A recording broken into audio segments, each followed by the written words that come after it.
She's back. Roll intro.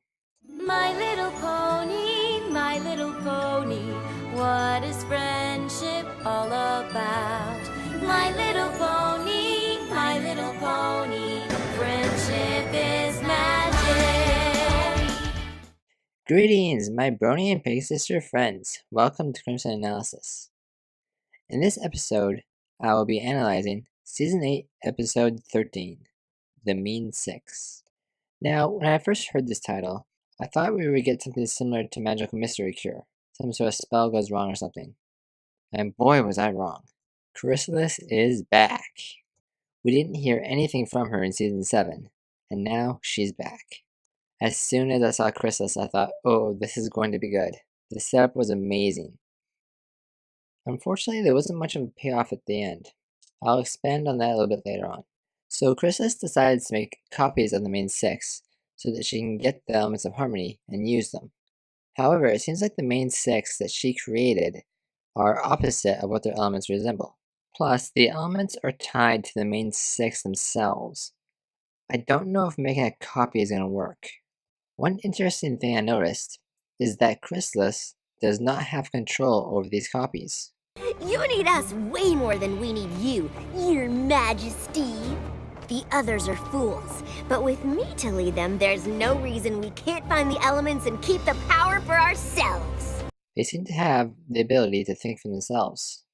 Even though she created them, for some reason, they still have individual thoughts. This episode was very entertaining. The expressions and voices of the characters. You can see how much fun the animators and the voice actors were having with this episode. Of course, with a setup like this, you thought it was going to be an awesome episode, but the end was kind of anticlimactic. By opening with Chrysalis, a character we haven't seen for a while, and a villain that we love, there was so much potential for this episode to be amazing, but for some reason, there wasn't much of a payoff.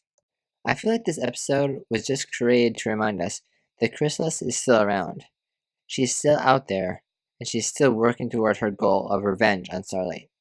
Now, I want to go to the very end of the episode, because there's some interesting things here. When the main six come in contact with the elements, and start displaying the opposite of what the elements represent, they go black for a moment. One by one, they go black, and after each one has, the tree activates, and basically destroys the mean six. There are two ways you can see this scene. One, the tree sensed something was wrong. It sensed that these entities were not meant to exist, and were not worthy to hold the elements, so therefore, it destroyed them. Second, the elements were somehow corrupted by the mean six. I mean, they went black for a moment. Now, if the elements had just glowed and then done this, I wouldn't have thought anything of it. But because of the fact they go black, and then are black here right before they turn to a normal, I think something happened to them. After each one has gone black, then the tree activates, also in black. We've seen the tree activate before, but only in rainbow, never in black. So this is something different. The tree lashes out and destroys the main six. But still, the elements are black here, just for a moment before they return back to normal. It's been pretty much confirmed at this point that the tree is intelligent in some way. It can sense when something is wrong, and in turn, protect itself and Equestria.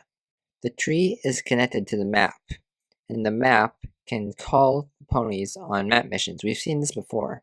So the tree is sentient or intelligent in some way to be able to know exactly who the right ponies are to send on these missions. So the tree sensing a problem and noticing that these entities are not supposed to exist is completely plausible. The second option is also completely plausible. We've seen the tree activate and do things before, but never this way. Every time it's happened, it's always been rainbow colors, never in black. I think that's important to note. Both interpretations of this scene have merit and evidence to back them up. I just guess we'll have to see which one it is. If the latter is true, then the writers are setting up for something big. It'll be very interesting to see where this goes.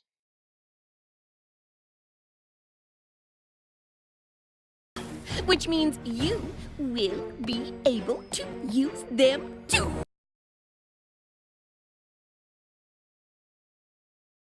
Final thoughts. I enjoyed this episode. It gave me a lot to think about. There wasn't much of a lesson to teach, but I think this episode was more set up than anything else. We have the return of Chrysalis, reminding us that she's still around and she's still a threat. Not much of a payoff at the end with the amazing setup they had, but still some interesting bits of information to try and analyze. I'll give this episode a 7.7 out of 10. If the payout had been a lot better, I would have given it a much higher rating. Now, having said that, the scene with the elements was still interesting to try and analyze. Well, that's all for this episode of Crimson Analysis. I'm Crimson Shield. Thanks for watching.